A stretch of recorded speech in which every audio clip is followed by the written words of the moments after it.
కొంతమంది గాడిదలు నన్ను ట్రోల్ చేస్తున్నారు. ట్రోలింగ్ వల్ల పీకేది ఏముండదు, కానీ ఒక విషయం మాత్రం నేను ఖచ్చితంగా చెప్తున్నా. ఈరోజు నవంబర్ 1, నవంబర్ 30వ తారీఖు లోపు ఎందుకురా పడుకున్నోడిని లేపి మరీ తన్నించుకున్నాము అన్నటువంటి ఆలోచన మీ మనసులో వచ్చేటట్టు చేస్తా, తప్పకుండా చేస్తా.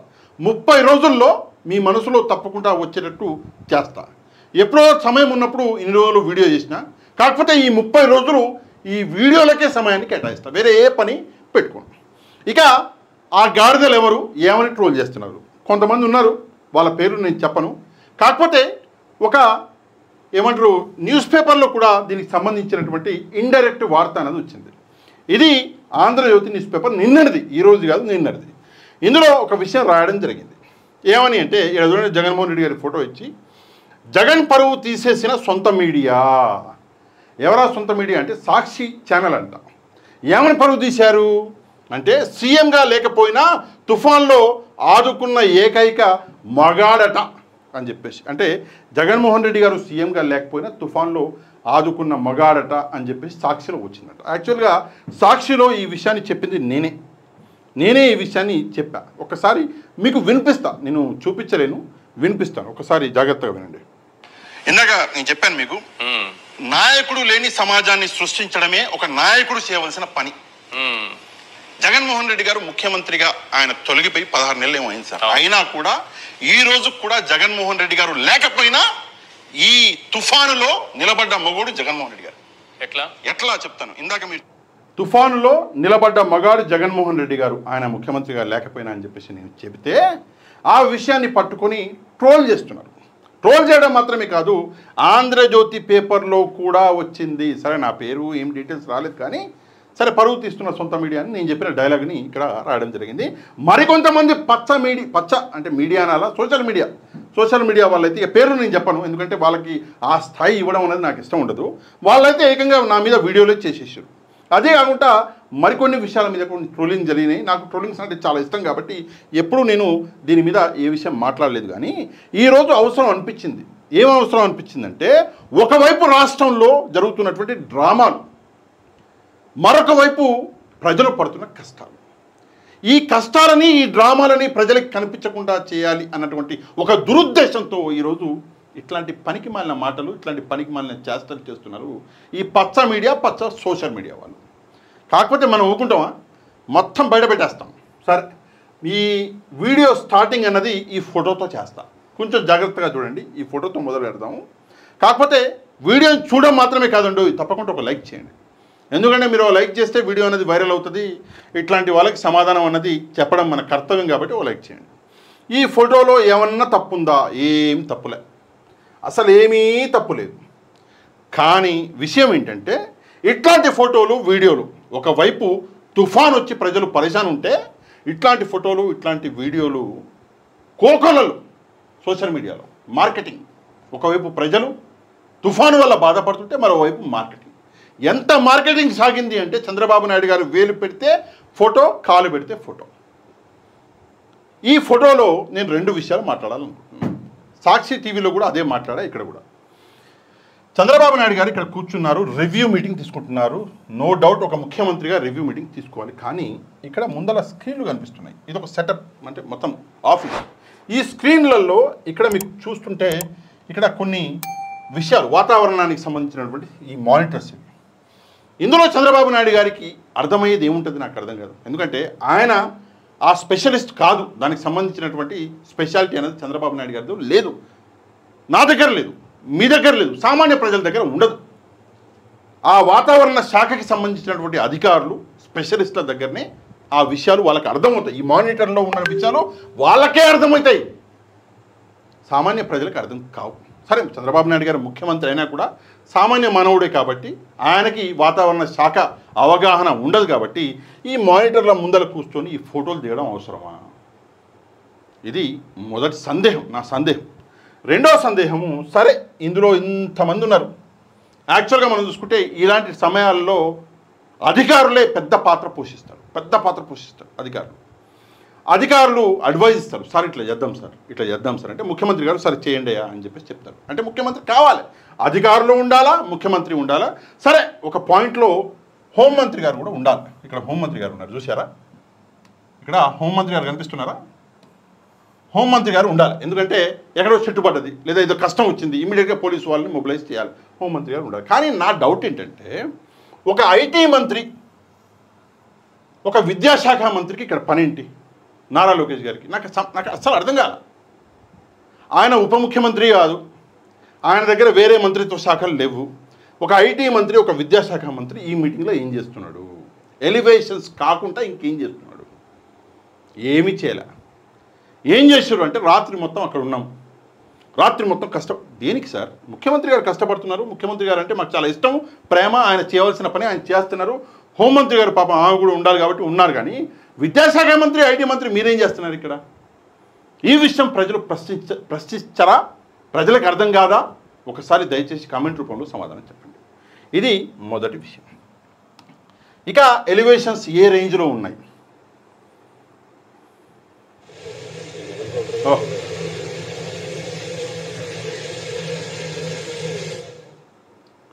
ఎలివేషన్స్ పిచ్చన, ఎర్రిన, ఎడ్డిన అర్థం కాదు. ఏంటిది నాకు అర్థం కాదు. ఇక్కడ మొత్తం ఫోటోగ్రాఫర్లు పవన్ కళ్యాణ్ గారు సినిమాలలో నటించవయ్యా అంటే సినిమాలలో అంతగా నటించలేకపోయారు. ఎందుకంటే 100 కోట్లకు పైన కలెక్షన్ సినిమాలు లేవంట ఆయన. మొన్న ఇక్కడ విన్నా నేను. సినిమాలలో నటించినా లేదా అన్న సంగతి పక్కన పెడితే రాజకీయాల్లో మాత్రం విరగదీసేస్తున్నాడు. ఏ రేంజ్ నటన అంటే ఆస్కర్ రేంజ్ నటన రాజకీయాల్లో చేస్తున్నాడు. ఏంటి సార్ ఇదంతా అవసరమా? నాకు అర్థం కాల. ఏంటిది నాకు అర్థం కాలేదు. ఈ చేత్తో పెడితే ఈ చేతికి తెలవకూడదు అంటారు. ఏంటి పిచ్చ, ఏంటి ఎర్రి, ఏంటి ఎడ్డి?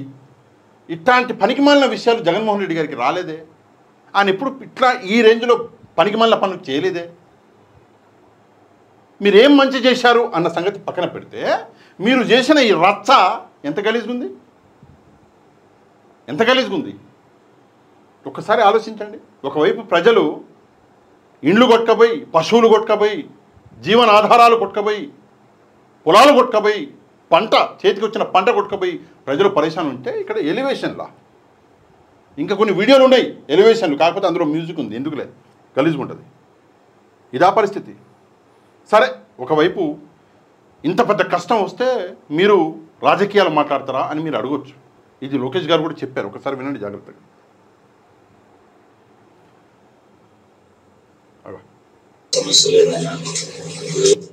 రాజకీయాలు ఇప్పుడు ఎందుకులేండి, అది నేను సెపరేట్ గా మనం మారుతా. కానీ ఇప్పుడు టైం ఏంటంటే ప్రజలను అప్రమత్తం చేయాలి, ప్రజల్లో చైతన్యం తీసుకురావాలి. వైసీపీ వాళ్ళు ఏదో అంటున్నారని జర్నలిస్ట్ అడిగినట్టున్నాడు. రాజకీయాలు ఇప్పుడు ఎందుకులేండి, మంచి మాట చెప్పారు. నిజంగా ఈ ఒక్క మాటకి లోకేష్ గారికి హ్యాట్స్ ఆఫ్. ఇట్లాంటి విపత్తుల ఏదైతే తుఫాన్లు ఇట్లాంటి పరిస్థితులు ఉంటాయో ఈ సమయాలలో రాజకీయాలు మాట్లాడకూడదు. కాకపోతే లోకేష్ గారికి ఒక చిన్న విన్నపం ఏంటంటే, ఈ విషయం మీ తండ్రి గారికి చెప్పండి. ముందు ఈ విషయం మీ తండ్రి గారికి చెప్పండి. ఎందుకంటే విపత్తు సమయంలో రాజకీయాలు మాట్లాడిన వ్యక్తి చంద్రబాబు నాయుడు గారు. వీడు చూడండి. ఇది ప్రభుత్వ వైఫల్యం అవునా కాదా అని మిమ్మల్ని అడుగుతున్నా. విపత్తు సమయం ముఖ్యమంత్రి వస్తాడు, హెలికాప్టర్లు తిరుగుతాడు. పూర్వం జగన్మోహన్ రెడ్డి గారు ముఖ్యమంత్రులు హెలికాప్టర్లో తిరిగితే కనపడుతుంది తమ్ముళ్ళు, కనపడొద్దా? ఏరియల్ సర్వేలో వస్తాడు. అంటే నీ హెలికాప్టర్ లో వస్తాడు, గాలిలో వస్తాడు, గాలిలో పోతాడు. ఏమనుకుంటున్నాడు నాకైతే అర్థం కాల. ఎందుకంటున్నానంటే కష్టాల్లో ఉండే మిమ్మల్ని ఆదుకుంటామని భరోసా ఇవ్వాలి. యంత్రాంగానికి మొత్తం ఎక్కడికక్కడ అప్రమత్తం చేయాలి. ముఖ్యమంత్రి వస్తే కలెక్టర్లు అదే మరి ఎస్పీలు దగ్గరుండి పనిచేస్తారు. గిరగిరా తిరుగుతానే ఉన్నాడు, ఎక్కడో ఇక్కడ పడతావు. నీ గిరగిర తిరిగి కళ్ళు తిరిగి నువ్వు ఆడబడి శాశ్వతంగా ఫినిష్ అయిపోతావు. గుర్తుపెట్టుకో జగన్ రెడ్డి అని హెచ్చరిస్తున్నా. విపత్తుల సమయంలో రాజకీయాలు మాట్లాడకూడదు, నారా లోకేష్ గారు చెప్పిన మాట. ఇక్కడ గిరగిరా తిరిగి హెలికాప్టర్లో ఎక్కడో పడిపోతావు, ఫినిష్ అయిపోతావు అంటున్నాడు చంద్రబాబు నాయుడు. అంటే రాజశేఖర రెడ్డి గారు అలా చనిపోయారు కాబట్టి జగన్మోహన్ రెడ్డి గారికి గురించి ఇలా ఇంత వింతగా, ఇంత విచిత్రంగా, ఇంత గలీజుగా, ఇంత నీచంగా చంద్రబాబు నాయుడు గారు మాట్లాడారు. పూర్వం వీడియో ఇది. ఆయన మాట్లాడుతుంటే వెనకాల కూర్చొని ఒకడు చప్పట్లు కొడుతున్నాడు. ఎవడయ్యా ఈయనంటే అదే మన జనసేన కార్యకర్త చావుకు కారణమయ్యాడని చెప్పారు కదా, ఆ వ్యక్తే ప్రస్తుత ఎమ్మెల్యే చప్పట్లు కొడుతున్నాడు. ఏంటి హెలికాప్టర్లు తిరగకూడదా? ఏరియల్ సర్వే చేస్తే ఏం కనిపిస్తుందా? మరి మీరు ఎందుకు చేసారు ఏరియల్ సర్వే? ఏదది ఇది కాదా? మీరు ఎందుకు చేశారు? సారీ, అది కాదు, ఇది ఏరియల్ సర్వే చేయకూడదంటే ముఖ్యమంత్రిగా మీరు ఎందుకు చేశారు? మరి ఈరోజు మేము కూడా అనొచ్చా గిరగిర తిరిగి అది ఇదని? బాగుంటుందా? 75 సంవత్సరాల వయసు మీది, మీ గురించి మేము అట్లా మాట్లాడొచ్చా? ఆ సంస్కారం మాకుంది, తక్కువ వయసు. కానీ 75 సంవత్సరాల వయసున్న మీకు ఆ సంస్కారం లేకుండా పోయింది. లోకేష్ గారు ముందు చంద్రబాబు నాయుడు గారికి చెప్పాలి. చంద్రబాబు నాయుడు గారికి లోకేష్ గారు ముందు చెప్పాలి, నాన్న ఇట్లాంటి సమయం ఉన్నప్పుడు నాన్న రాజకీయాలు చేయకూడదు నాన్న, దయచేసి అట్లా మాట్లాడక నాన్న, రాజకీయాలలో రాబోయే రోజుల్లో నేను ఉండాలి నాన్న, నీదేముంది నాన్న 75 సంవత్సరాలు బాగా ముఖ్యమంత్రి చేసినావు 4 సార్లు నాన్న, ఇక నువ్వు ముఖ్యమంత్రి లేకపోతే నేనైనా చేయాలి కదా నాన్న, నా భవిష్యత్తును గూడు చేస్తున్నావు నాన్న, నువ్వు వద్దు నాన్న అని చెప్పాలి కదా మీరు. చెప్పండి. ఒకడు ఎవడో చేస్తే ఏదో అంట సంసారం అంట, ఇంకెవడో చేస్తే ఏదో అంటారు కదా, అది అయిపోయింది పరిస్థితి. సరే, అసలు విషయానికి వద్దాం. నేను మాట్లాడిన మాటలు ఏంటి? ఈరోజు ఆంధ్రప్రదేశ్లో పరిస్థితి ఏంటంటే 15 లక్షల ఎకరాల పంట నష్టం జరిగింది. దాదాపుగా వరితో కలుపుకొని అన్ని పంటలు నష్టపోయాం. ఈరోజు 15 లక్షల ఎకరాలు, 8 మంది చనిపోయారు. 45 లక్షల మంది ప్రజల జీవితం అన్నది అల్లకల్లోలం అయిపోయింది ఆంధ్రప్రదేశ్లో. ఇది ప్రస్తుతం ఉన్నటువంటి ఆంధ్రప్రదేశ్లో పరిస్థితి. ఈ పరిస్థితులను దాయటానికి, ఈ పరిస్థితుల మీద మాలాంటి వాళ్ళు ప్రశ్న అడగకూడదు అని చెప్పేసి చంద్రబాబు నాయుడు గారు మాట్లాడే మాటలు ఏంటి అంటే, ఇదేనా? కొంతమంది ఫేక్ ఫెలోస్ ఫేక్ న్యూస్ పెడతానే ఉంటారు, బతికే అంతే. ఇప్పుడు కూడా నేను చూస్తాను, ఎంత హోంవర్క్ జరుగుతూ ఉంటే ఇక్కడ, ఎంత సైంటిఫిక్ వర్క్ జరుగుతా ఉంటే అప్రిషియేట్ చేయలేరు. కాబట్టి గమనం నోరు మూసుకొని ఉండొచ్చు, అది కూడా లేదు. దానికి ఏదో ఒకరికరించి మాట్లాడడం, ఇదే మాట్లాడే పరిస్థితికి వచ్చారు. ఏం మాట్లాడాలి? కుదరలేదు. కానీ కుదురుంటే చంద్రబాబు నాయుడు గారు సైకిల్లోని ఇట్లా పట్టుకొని అట్లా ఇసిరేసేవాళ్ళు అని చెప్పేసి మేము కూడా అట్లా పిచ్చపిచ్చగా మాట్లాడాలా? అంటే నిజాలు మాట్లాడితే 15 లక్షల ఎకరాలు మునిగిపోయినాయి అని మాట్లాడితే ఫేక్ ఫెలోస్, 8 మంది చనిపోయారని మాట్లాడితే ఫేక్ ఫెలోస్, 45 లక్షల మంది జీవితాలు నాశనం అయిపోయినాయని చెప్పేసి మాట్లాడితే ఫేక్ ఫెలోస్. మీ గురించి డప్పు కొడితే మాత్రం చాలా మంచోళ్ళు. చెప్పండి సార్, నా ఫోన్ కొట్టించండి. ఎవరైనా ఉంటారు కదా పోలీసు వాళ్ళు, మీకు తెలిసిన వాళ్ళు, చంద్రబాబు నాయుడు గారికి అనుకూలంగా మాట్లాడవా అని చెప్పేసి కొట్టించండి. అనుకూలంగా మేము కూడా డబ్బు కొడతాం, ఏముంది సార్? జర్నలిజం అంటే మీకు అనుకూలంగా మాట్లాడే వాళ్ళు మంచోళ్ళు, మీకు అనుకూలంగా మాట్లాడిన వాడు చెడ్డోడు, ఫేక్ ఫెలో కాదు సార్. మంచి కోసం ఉన్నటువంటి విషయాన్ని నిజాయితీగా మాట్లాడేవాళ్ళు జర్నలిస్టు. మీకు అనుకూలంగా మాట్లాడితేనే మంచోళ్ళు, లేకపోతే ఫేక్ ఫెలోస్. ఇది పరిస్థితి. సరే, ఈ విషయాన్ని పక్కన పెడితే జగన్మోహన్ రెడ్డి గారిని నేను ఎందుకని చెప్పేసి మగాడన్నా ఏదైతే రాశారో ఆంధ్రజ్యోతిలో, సీఎంగా లేకపోయినా తుఫానులో ఆదుకున్న ఏకైక మగాడు జగన్మోహన్ రెడ్డి గారు అని చెప్పేసి నేను చెప్పిన. ఎందుకు చెప్పిన ఆ వర్డ్ ఎందుకు వాడినా అంటే, దీనికి ముఖ్యంగా 3 కారణాలు ఉన్నాయి. ఇంత పెద్ద తుఫాను వస్తే ఈ తుఫాను సమయంలో ప్రజలకి పనికి వచ్చింది ఏంటి అంటే సచివాలయ వ్యవస్థ. ప్రజలందరినీ తీసుకెళ్ళి లోతట్టు ప్రాంతాలలో ఉన్నటువంటి ప్రజల్ని తీసుకెళ్ళి సచివాలయాల్లో ఉంచారు. జగన్మోహన్ రెడ్డి గారు 15,000 పైగా సచివాలయాలని ఆయన నిర్మిస్తే ఈరోజు 5,800 అనుకుంటా చిల్లర సచివాలయాలలో ఈరోజు ప్రజలు ఉన్నారు. మొన్న తుఫాన్లో ప్రజల్ని కాపాడింది, ప్రజలకి ఒక అండగా ఉన్నది ఈ సచివాలయాలే. ఎవరు తీసుకొచ్చారు సచివాలయాలు? జగన్మోహన్ రెడ్డి గారు. కానీ అప్పట్లో మీరు సచివాలయాలని మీరేమన్నారు వినండి. ఉందామంతానా వీడియో? ఉంటుంది, అడిగిపోద్ది. అగా సచివాలయం గ్రామాలు ఎందుకు పెడతారు మీరు ఎవరు పెట్టడానికి? ఎవడిచ్చాడు మీకు ఈ అధికారం? అంటే ఇది ప్రజాస్వామ్యమా? ఏమనుకుంటున్నారు మీరు? ఎవడిచ్చాడు ఈ అధికారం మీకు? సచివాలయాలు ఎవడిచ్చాడు అధికారం, ఎందుకు పెడుతున్నారని చెప్పి ప్రశ్నించి ఇప్పుడేమంటారు? ఇది ప్రస్తుతం ఏంటి అంటే, గ్రామ వార్డు సచివాలయాలు బేస్ క్యాంపులుగా పనిచేయాలి. జగన్మోహన్ రెడ్డి గారు నిర్మించిన గ్రామ వార్డు సచివాలయాలే ఈరోజు బేస్ క్యాంపులై ప్రజల ప్రాణాలను కాపాడినాయి. అందుకే జగన్మోహన్ రెడ్డి గారు మగాడు అన్న తప్ప. Next, ration delivery, door delivery system.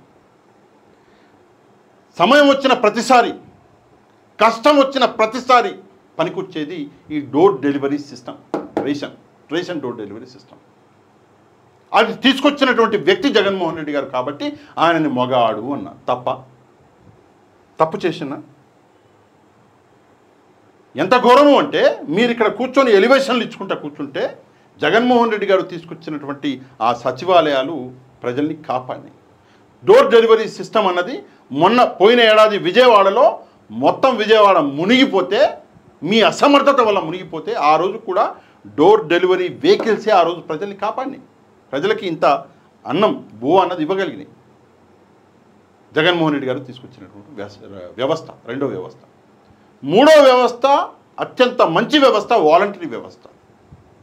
Voluntary వ్యవస్థ ఉంటే ప్రతి 50 గ్రామాలకి 50 ఇండ్లకి ఒక వాలంటీర్ ఉండేవాడు. అక్కడ జరుగుతున్నటువంటి పరిస్థితులని గవర్నమెంట్కి ఎప్పటికప్పుడు తెలియజేసేవాడు. వాళ్ళ కష్టాన్ని ఎప్పటికప్పుడు గవర్నమెంట్తో పంచుకునేవాడు. ఈరోజు వాలంటరీ వ్యవస్థ లేదు కాబట్టి చిన్నారులకి పాలు కూడా అందించలేని దుస్థితికి మీరు దిగజారిపోయారు. చూపిస్తాను మీకు, నేను మాట్లాడడం దీనికి.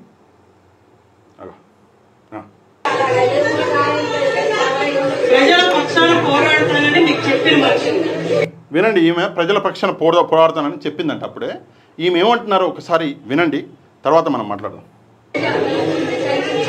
ప్రభుత్వ నిర్ణయం ఏం తీసుకుంటే దాన్ని నేను మీకేమైనా బాధ కలిగించి మీరు నాకు చెప్తే నేను మళ్ళీ దాన్ని ప్రభుత్వానికి చెప్పడం వరకే నా బాధ్యత. లోకం మాధవి గారు పరిస్థితి ఏంటంటే ఆమెను మొత్తం చుట్టుముట్టేశారు. ఆమెను ఎక్కడికి కూడా బయటికి